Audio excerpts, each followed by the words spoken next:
Hey everyone, Curse Deck Builder here, making our way to 10,000 decks, and today we have another second draft of a deck.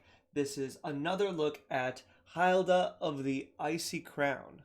This deck was once again sent to us by Shirok, who has been so gracious to bring it to the top of the list. Thank you so much, Shirok, for supporting the channel. Now, just as before, I feel like this deck has found itself into a really good spot. And so I'm going to be posting this video once again, mostly going over the deck and what it contains and why I think people should play it. And then I will have a very minimal amount of suggestions, probably about 5 cards in, 5 cards out. I just think this deck is really strong. There's a few problems that I think it has a hard time solving, but as it is, I think that's pretty reasonable. No deck should be able to just be perfect, especially at the power level this deck seeks to play at. With that in mind, as always, this is your reminder that if you go into the video description, you can find a link to where you can send me your own decks and a link to bring those decks to the front of the queue. And finally, a link to this video will be, this deck list will be down there as well. I hope there's a link to the video nearby you're watching it. So, though it hasn't been that long since we've seen her, let's see what Hylda of the Icy Crown does and why she is our frozen commander. I think last time I said let it snow, and I realized after I uploaded the video that the movie line, the song is Let It Go. I was teaching kids abroad during the time that Frozen came out, and they love that movie. So I saw that movie about 1,000,000 times. So I don't know, not the biggest fan, but I do think it's a great movie, and I like that this character definitely, was more prominent because of our collective memory of Frozen. So Hylda of the Icy Crown is a 4-mana Azorius human warlock. She's a 3/4, which is pretty good stats, and she has one ability with 3 facets to it. She says whenever you tap an untapped creature an opponent controls, you may pay 1. When you do, you choose one of the 3.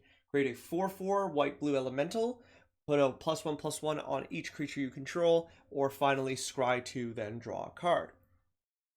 I talked a lot about this in the previous video, but this is supposed to be kind of a wrap-up of this deck, so I'll say it again. There is definitely kind of a tier list in these powers. They kind of fit into every situation. Creating a 4/4 elemental token is honestly the best one by far. Creating immediate and pretty powerful board presence is very powerful, especially at 1 mana. So both in when you're behind and in neutral and when you're ahead, creating a 4/4 is a pretty good thing to do. Then the second one of putting a +1/+1 counter on each creature is really good when you're ahead. Namely, when you have 4 or more creatures, actually I would say 5 or more creatures, every time you use the second ability, you're adding more power to the board than you would with another 4/4.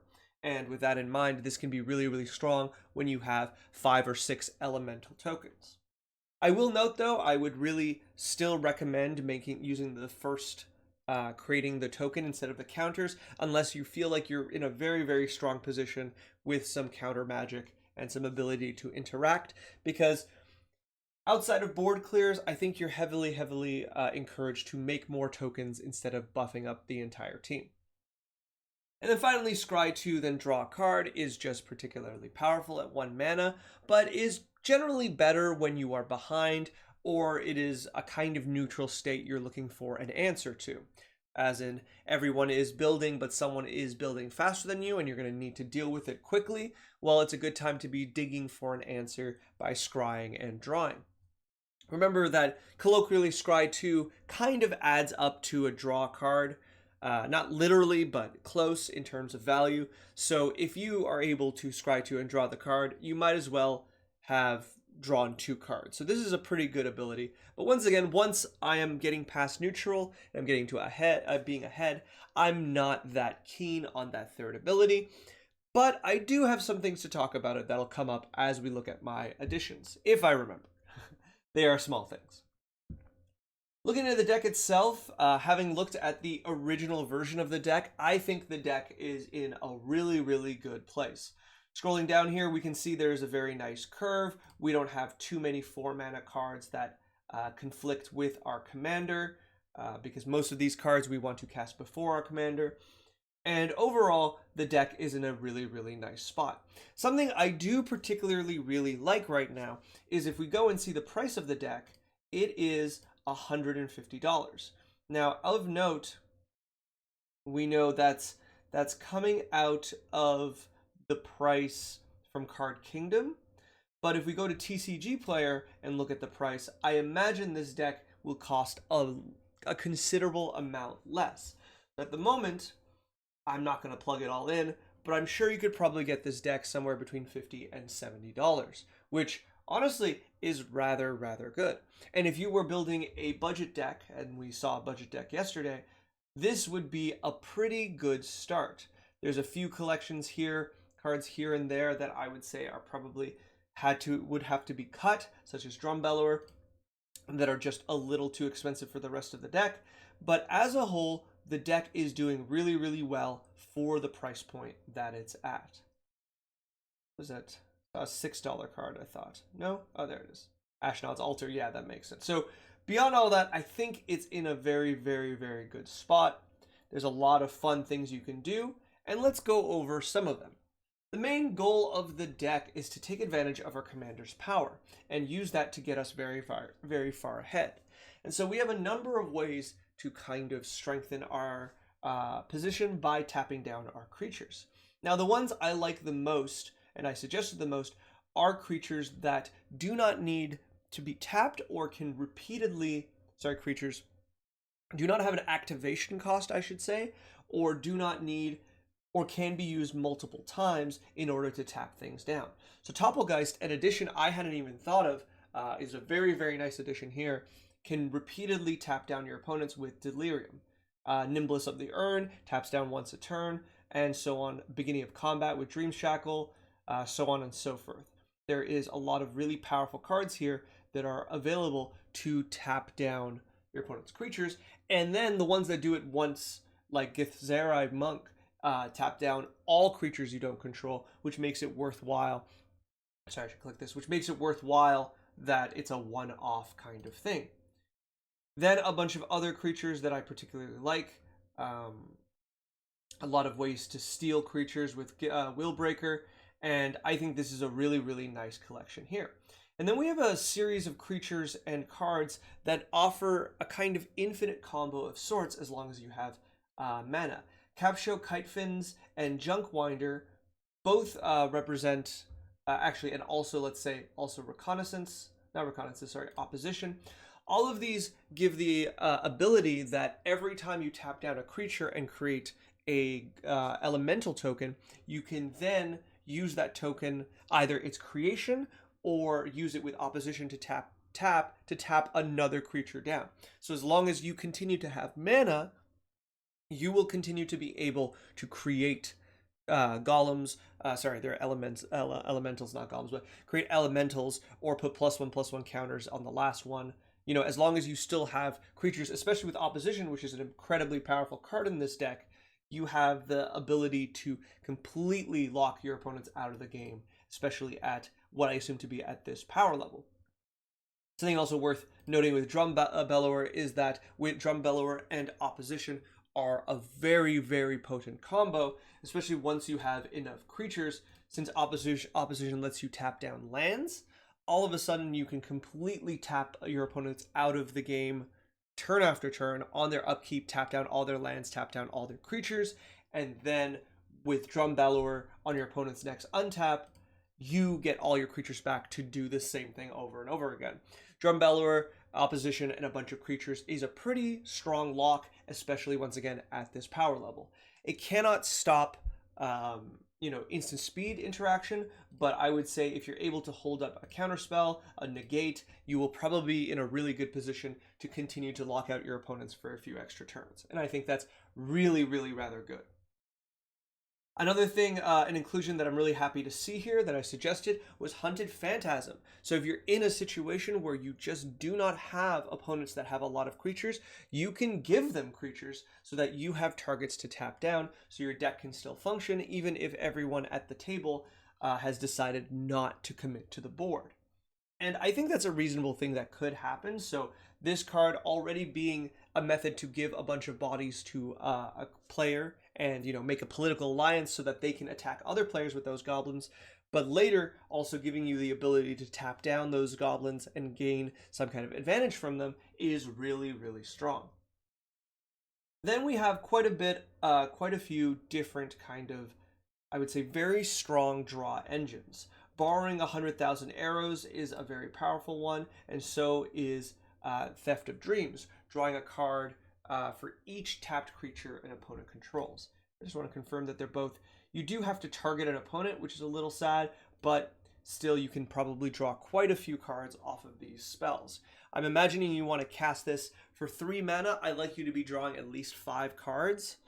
So that would be, 4 is probably fine. Harmonize is 4 mana for draw 3, so 3 mana for draw 4 is definitely worth it. But these cards have very, very high ceilings and should be used very sparingly. Considering that, once again, our commander herself has a draw ability, I would definitely save these cards for, big turns where you can draw very many cards. Likewise, Verity Circle is a card I really, really like in this kind of deck. I think Verity Circle has got a bit of a reputation of not being very good, it seems, because I never see it around, but I find it to be immensely, immensely powerful. Even in a deck that doesn't necessarily freeze down all of its opponent's creatures all the time, I still think it's just very, very strong. So I love to see it here, and I suspect that it will draw you very, very many cards. And then the rest of the deck has really nice interaction, a nice interaction suite of 13 cards that I do really, really like. Tajiri's Shelter being a land on the side always is something that I particularly like. And yeah, Aether Shockwave is the only card here that I would say is not, and Bluster Squall are cards that you don't typically see in, a blue-white instant removal suite or interaction suite. Downpour, sorry, as well. But the rest looks really nice, and the addition of these cards I don't think are bad decisions at all and fit the deck.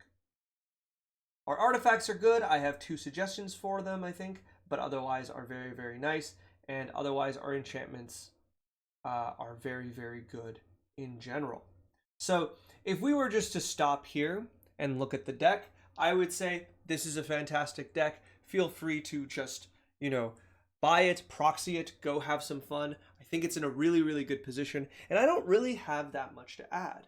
What I do have to add is a few cards that I think have lost a bit of their power, and I'd like to cut for mana considerations, and a few additions I'd like to put in, most of which are kind of, I think, straightforward, but then a few I think are a little, it's basically one idea that I think is a little experimental, but rather good. So, what are the cards in here that I'm still kind of not sold on? Well, despite the fact on the first viewing I really, really liked Palliation Accord, I don't think it's as good anymore. Now, that art is killer. I really, really do like this art, especially from the old Dissension and Ravnica. This is giving me Dominion vibes, if you're familiar with the card game Dominion. I really, really do like it. I think the kids say this is giving. I think I've revealed my age a little bit by calling them kids, but despite the fact I do really like this card, and aesthetically I really think it's a lot of fun, I think it's not worth it. I think the situation is, in one-on-one, I would really, really like this card. This is a card I would put in a cube with a tap-down theme, but here I think it is unlikely for this card to make a reasonable difference. And here is my mentality for that. Let's look at this card and let's change the text a little bit. Let's say the first part is the same, but instead it says, instead of saying put a shield counter on this card, let's just say it says gain 1 life. Because objectively, that's what it's doing. Now there's some caveats, and we'll get to that in a second.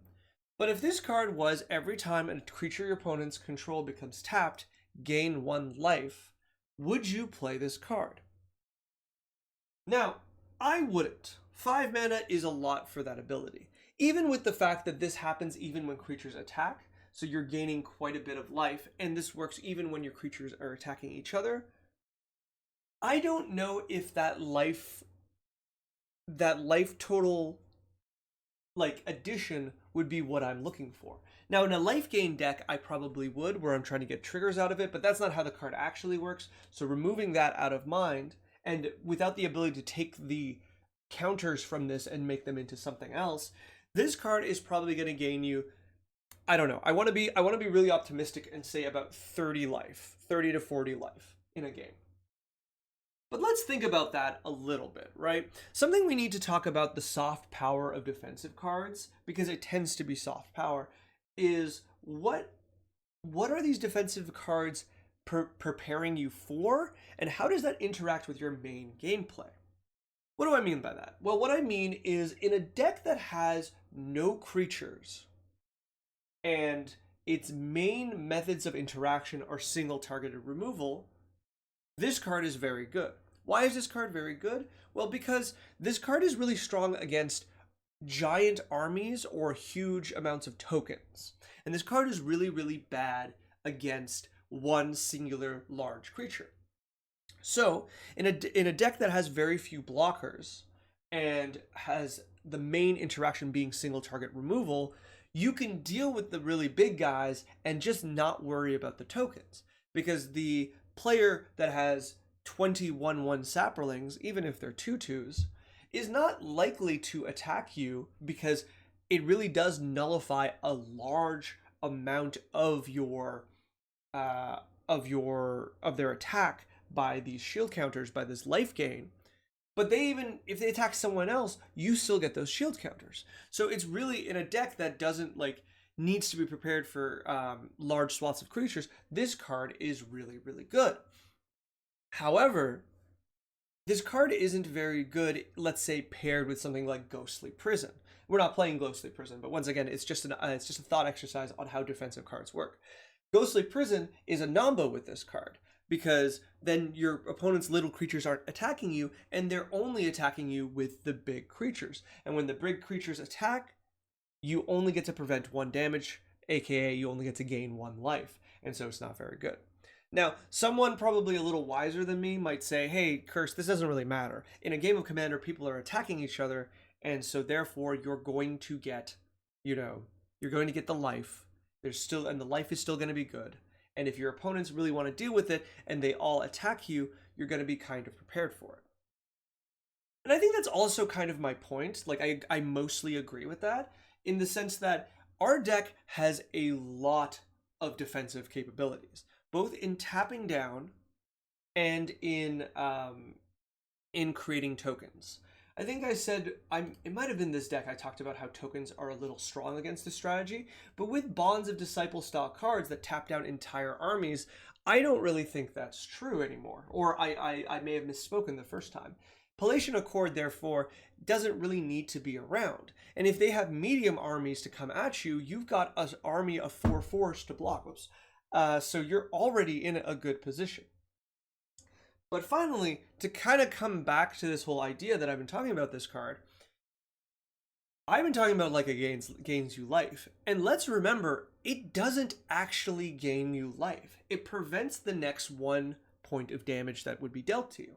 That distinction is important. Now, not only does that work against certain things such as lightning bolts, there is a number of things it doesn't work against. Grey Merchant of Asphodel, Hailfire of Torment. Is that what it's called? Sorry, Torment of Hailfire, right? Yeah, Torment of Hailfire, which is, I would say, a pretty strong finishing spell in black decks. This card does nothing against that, whereas the life gain you would prefer. This is not also to count the fact that a bunch of alternative win conditions, all like Mill or Thassa's Oracle, also do not care about your shield counters.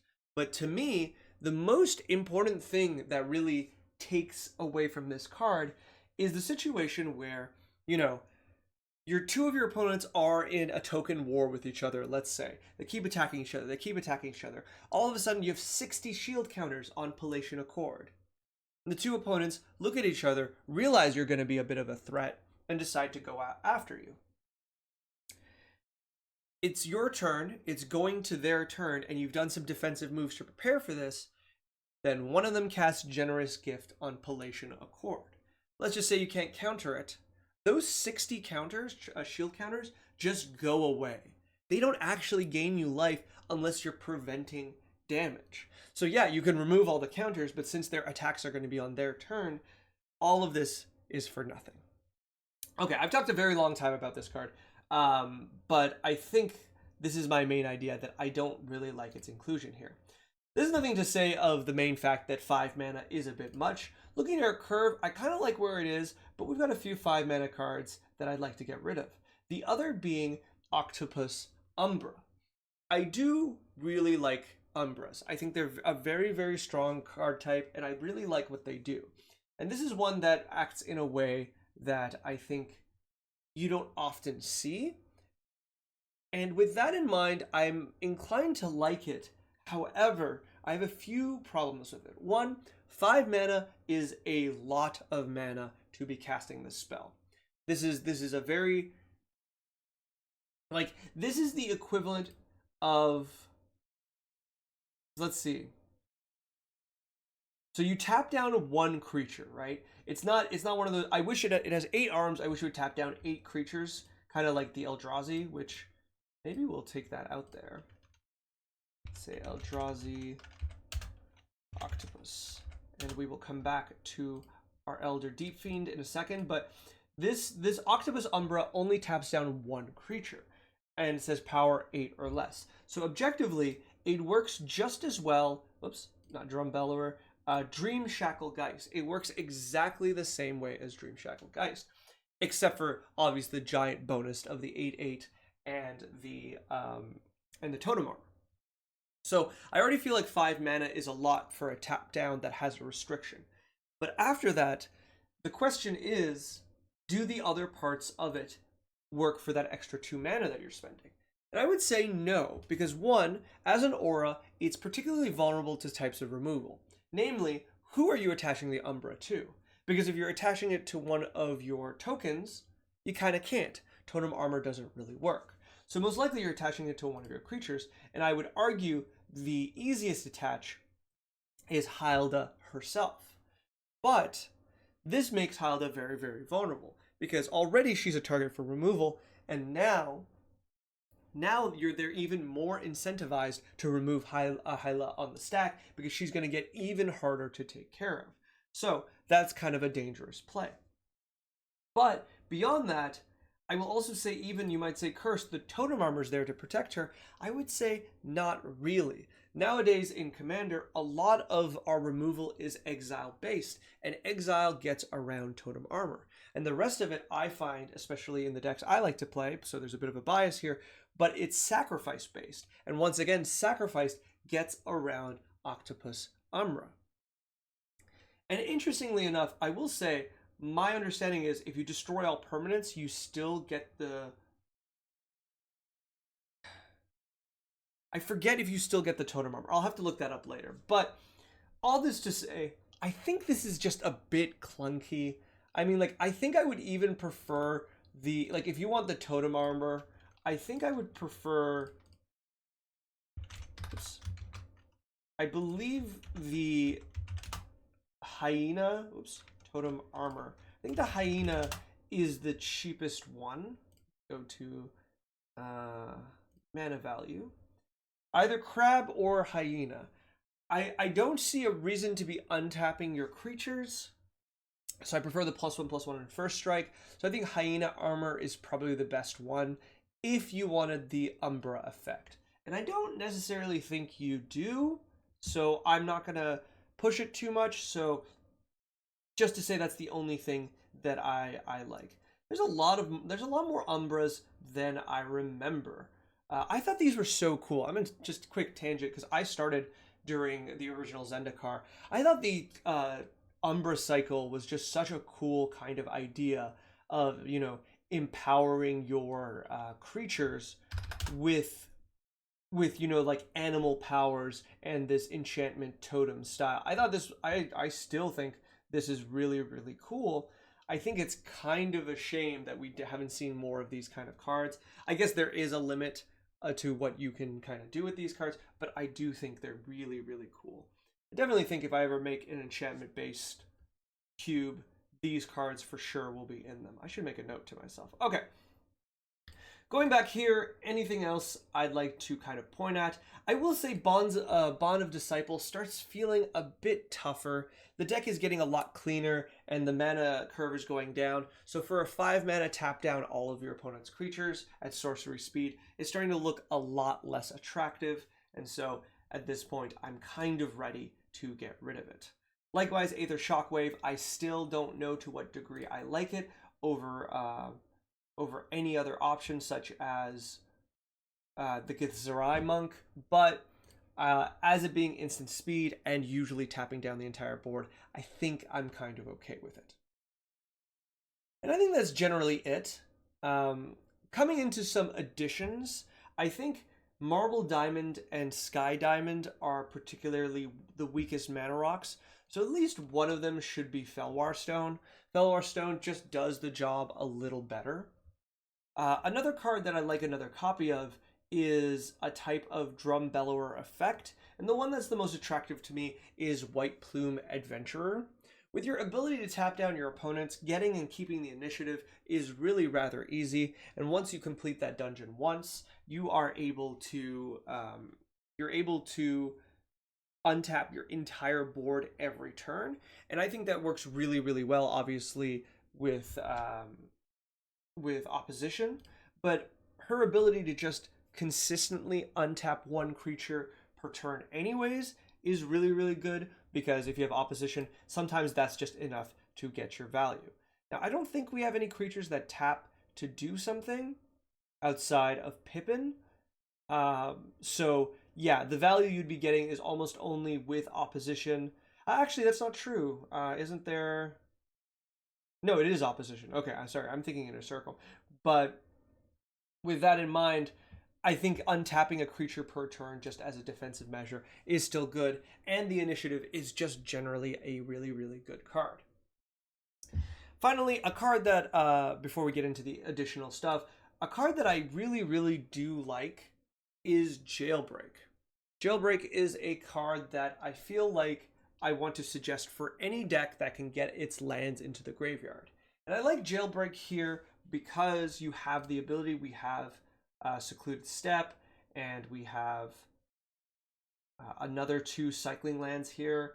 So I do another few of them, and I do like that, because what that means is that if your opponent has a land in their graveyard, you can Jailbreak, and for 1 and a white, you can ramp both of you to return both lands back into play. And I think this is really, really good. I think this is a card that is often undervalued, because in mono white, I would definitely this is in mono white, but in non-ramp, like in colors with white that don't have a lot of ramp, like white blue, the ability to get some ramp but also ramp an opponent is a fair deal. Also, just 2 mana ramp in white is just really hard to do. However, of course, as everyone knows, that's not actually what Jailbreak does. What Jailbreak actually does is reanimate permanents. So what you can do is, when you're not ramping with it, you can use it as intended to bring back opposition, to bring back one of your creatures. And these things I do really, really like. So I think Jailbreak is a really, really easy addition into the deck, and I think will give you a little bit of redundancy, a little bit of recursion, but also a little more ramp, which I think the deck really, really wants. All right, let's talk about the silly addition that I want. And the silly addition that I want, not so silly, I think it's got a bit of a, a reputation. But what about a few extra turn spells? So here's my idea.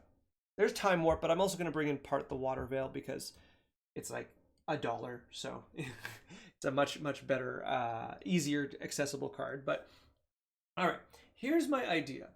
My thoughts are this. You have a strategy that is very good at tapping down your opponent's creatures, therefore getting rid of blockers and get attacks in. However, an interesting aspect of this strategy is that the benefit you get, the strongest benefit, excuse me, the strongest benefit you get from tapping down your creatures is to create creatures, right? And without, and I guess that should be on the list too, crashing, without cards like Crashing Drawbridge giving your entire board haste, it's kind of hard for you to capitalize on that advantage. Just imagine your opponents are all tapped out of blockers and you just created, let's say, 6 4/4s. It is a very, very strong situation to be in, but it is also really, really, you're basically giving up an opportunity. Now, I think the real answer is to play Crashing Drawbridge so you can take advantage of those situations. But I will say, if you have mana ramp, which is how the deck should be working, things like Take Other Turn spells work into the strategy really, really well. So you cast something like Time Warp, right? So you're going to get another turn. Then you go to combat, and then a bunch of your combat triggers tap down a bunch of creatures, and then you spend the rest of your mana. Let's say you have 9 total mana. You spend 4 more of your mana to then create 4 4/4s at least. Excellent. You then do whatever attack you want to. You go to your next turn, you untap, and all of a sudden, all of those creatures are off Summoning Sickness.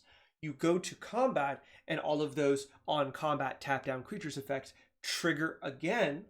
And this time, instead, you pour those into giving all of those creatures +1/+1 counters, and then now no one has any more blockers. You do your attacks, and you've probably taken out at least one player, if not 2, ideally getting you to this position that you can win the game. I really, really like that. I think that is a very, very strong kind of direction for the deck to go into, and I think it is a kind of plan that has a lot of power to it. One of the things that I really like to do, like a mentality in Commander, especially in low to mid power level, but this also goes throughout the entire game, is waiting for your window of opportunity. In really high level Commander, that doesn't exist as much because of free spells that stop you from being able to really have a window of opportunity. But from low to medium power, and depending on the playing strength of your group, there's a lot of opportunities where all of your opponents tap out. And cards like Time Warp, cards that take another turn, are there to take advantage of that window and extend the window a little further. Our Frozen in Their Tracks deck kind of has a hard time taking advantage of the windows. Like, don't get me wrong. On turns where your opponents all tap out, you get to do things like flash in Githzerai Monk, tapping down all the creatures, and then casting Borrowing 100,000 Arrows without fear of counter magic, drawing a ton of cards for your next turn. That's really, really good. But that still has a limit. The other thing is you could do, obviously, is slam opposition and set up an not an infinite combo, but an advantage engine that can lock down your opponents. That's really good too. But those are kind of the only ways you can take advantage of it, because if you don't already have a board, you just don't have a lot to do. Yeah, you can throw out your commander if she's not out yet and hopefully protect her with like Lightning Greaves, but you're not taking advantage of that situation, and Time Warp gives you the means to take advantage of those situations. The only caveat is that you do need quite a bit of mana to do this, right?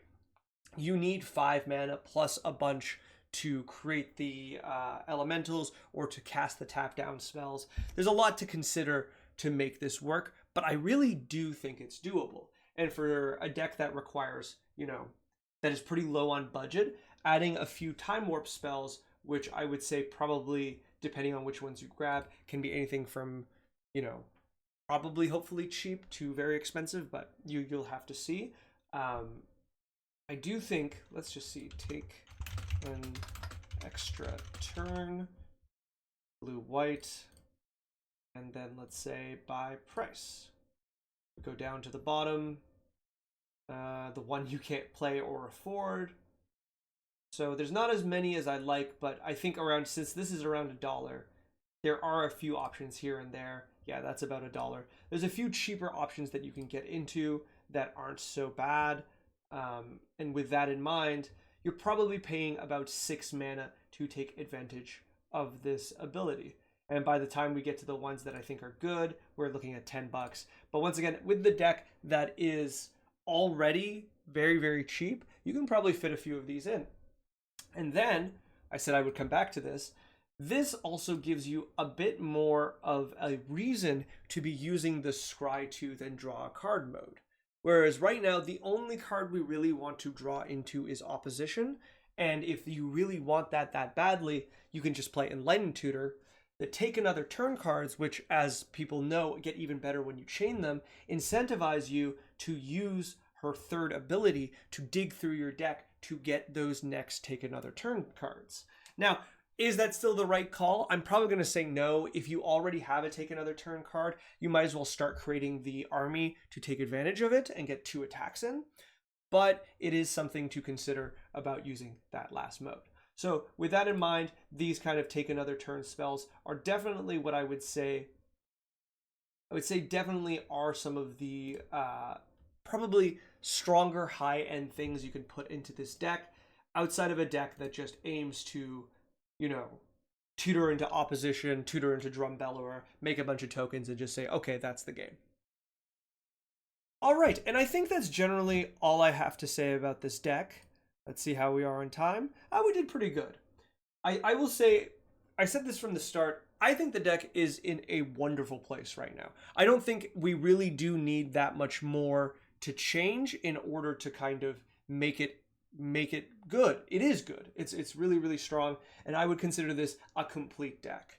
The only thing that's left to do is to adjust your personal preference to the power level you are looking for. And I think this being like a medium power level deck is really, really good. The only thing we could really do to make it stronger is to put in tutors and to put in free counter spells. And even then, I think that wouldn't increase the power level that much because its core plan just doesn't really jive well against high-powered decks, because high-powered decks don't really have a lot of creatures to tap down or don't really care about the value you're getting. Like, there's only so many times you can tap down your opponent's like Esper Sentinels or Dark Confidants. You can't really tap down a Dockside Extortionist like you can, but like nobody cares about these things. So this being a medium power deck, I think is really, really good, especially at this price point. I think it is really, really good. So with that in mind, thank you so much, Shirok, for sending me the second draft of the deck. The deck looks awesome. I'm really, really glad that we could make it into what it is now. And I really hope to hear, you know, if you have any stories about how this deck has played, I'd love to hear it. If you'd like to send me a draft of another deck, there is a link in the video description down below, and there's also a link down there if you too would like to bring your deck to the front of the queue. Finally, if you could like, comment, subscribe, I think, you know, it's very helpful to the channel. And we just hit 350 subscribers recently, and I really do appreciate it. I'm hoping for that 400 soon. I've seen a lot of, every now and then I see like people talking about YouTube channels with thousands and thousands of subscribers. And honestly, I am so impressed about the small community that we're building and that even 350 people are interested in what we're doing here. So I'm always so grateful for these subscriptions. Thank you so much for watching, and good luck playing the deck. It looks fantastic. I really do love it.